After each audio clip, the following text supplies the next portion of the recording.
오늘은 우리에게 조금 특별한 궁궐 이야기를 나누어 보려 합니다.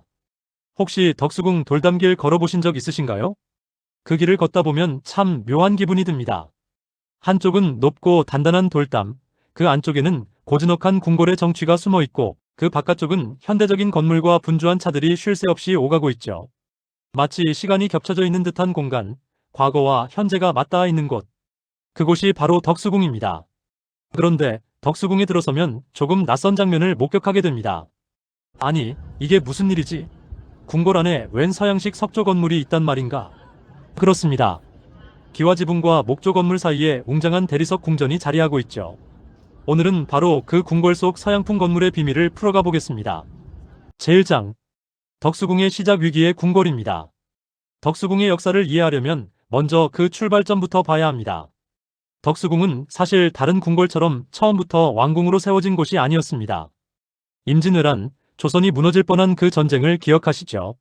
1592년 왜군이 한양을 불태웠을 때 경복궁은 물론 창덕궁, 창경궁까지 모두 잿더미가 되었습니다.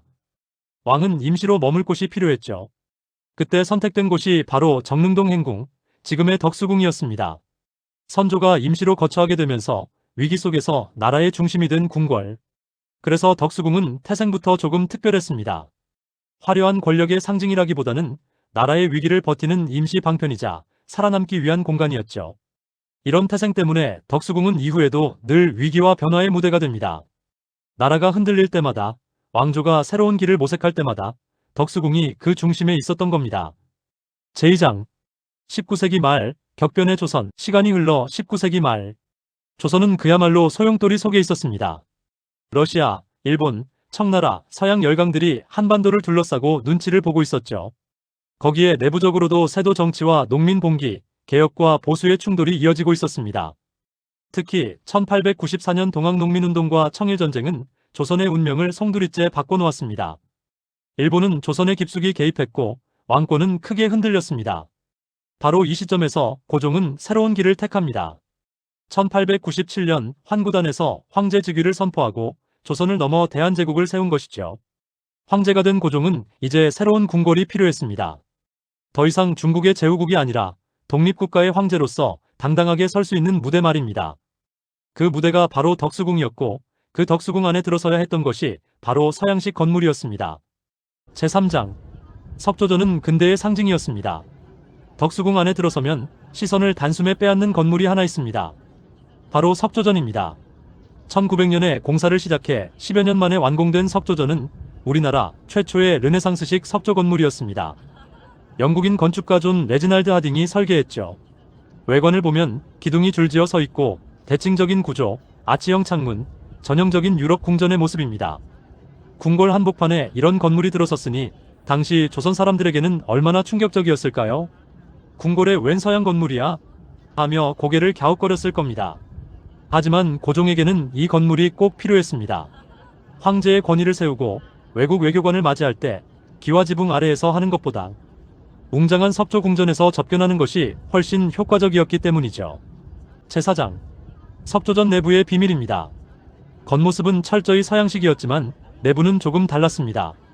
황제의 접견실, 연회장, 침전 등이 있었는데 그 배치와 의전은 여전히 조선 왕실의 전통을 따랐습니다. 예를 들어 황제가 앉는 자리는 철저히 높게 두어 신하들과 구분했고 동선 역시 위계가 드러나도록 설계했습니다. 즉, 겉은 서양식이지만 속은 여전히 동양적인 절묘한 조화를 이룬 겁니다. 또한 석조전은 당시 최신 문물이 총집합한 공간이었습니다. 전등이 켜지고 전화기가 설치되고 심지어 난방시설도 도입됐습니다. 그야말로 대한제국의 근대화를 보여주는 전시장 같은 곳이었죠. 제5장, 서양식 건물이 주는 정치적 의미입니다. 여러분, 고종이 왜 이렇게까지 서양식 건물을 지으려 했을까요? 첫째, 외교적 과시입니다.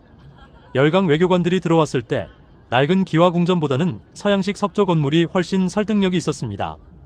우리는 뒤처진 나라가 아니다. 근대 문명을 받아들인 국가다라는 메시지를 주기 위함이었죠. 둘째, 황제권의 강화입니다. 조선은 수백 년 동안 중국의 책봉을 받는 제후국이었습니다. 하지만 대한제국은 독립된 황제국임을 드러내야 했습니다. 석조전은 바로 그 독립과 자존심의 상징이었습니다. 셋째, 국민에게 보여주려는 희망입니다. 고종은 국민에게도 우리도 할 수 있다. 우리도 근대 국가로 나아갈 수 있다는 희망을 보여주고 싶었던 겁니다. 제6장. 그러나 찾아온 비극은 석조전의 운명이었습니다. 안타깝게도 석조전은 고종이 마음껏 누리지 못했습니다. 1905년 을사늑약 이후 고종은 사실상 권력을 잃어버렸고 1907년 강제로 퇴위하면서 석조전은 일본 제국주의의 손에 넘어가게 됩니다. 이후 석조전은 일본 관리들이 사용하고 해방 후에는 미군 정청, 국립박물관 등으로 쓰였습니다.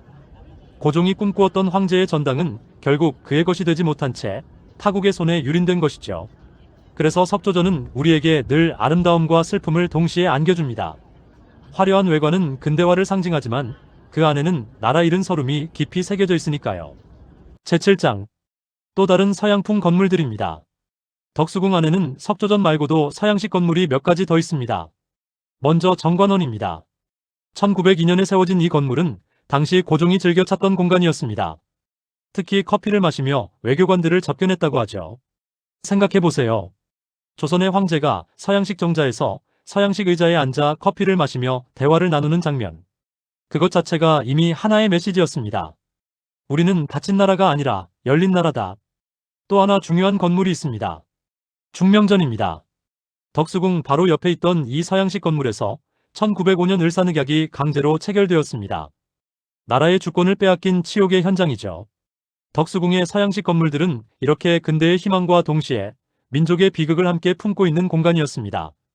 제8장. 덕수궁 돌담길은 시간의 경계입니다. 덕수궁 하면 빼놓을 수 없는 게 있죠. 바로 돌담길입니다. 이 돌담길은 단순히 산책하기 좋은 길이 아닙니다. 궁궐과 도시를 나누는 경계선, 전통과 근대가 맞닿는 상징적인 길이었습니다. 궁 안에는 기와궁과 석조궁이 공존했고 궁 밖에는 신문사, 은행, 전차 같은 근대 도시가 펼쳐져 있었습니다. 그 사이를 잇는 선이 바로 돌담길이었던 거죠. 그래서 지금 우리가 그 길을 걸을 때도 어쩐지 과거와 현재가 동시에 발밑에 놓여 있는 듯한 묘한 감정을 느끼게 되는 겁니다. 오늘 우리는 덕수궁 속 서양풍 건물의 비밀을 풀어봤습니다. 화려했지만 나라를 지켜주지 못했던 석조전, 커피 향기 속에 근대를 꿈꿨던 정관원, 그리고 치욕의 역사가 새겨진 중명전. 덕수궁은 단순한 궁궐이 아니라 우리 민족이 근대라는 파도 앞에서 어떻게 흔들리고 또 어떻게 버티려 했는지를 보여주는 무대였습니다. 다음에 덕수궁을 찾으신다면 그저 아름다운 돌담길만 걷지 마시고 석조전의 창문 하나, 정관원의 향기, 중명전의 비극까지 함께 떠올려 보시길 바랍니다. 그 속에서 우리는 역사의 아픔과 동시에 미래로 나아가려 했던 조상들의 발자취를 만날 수 있을 것입니다.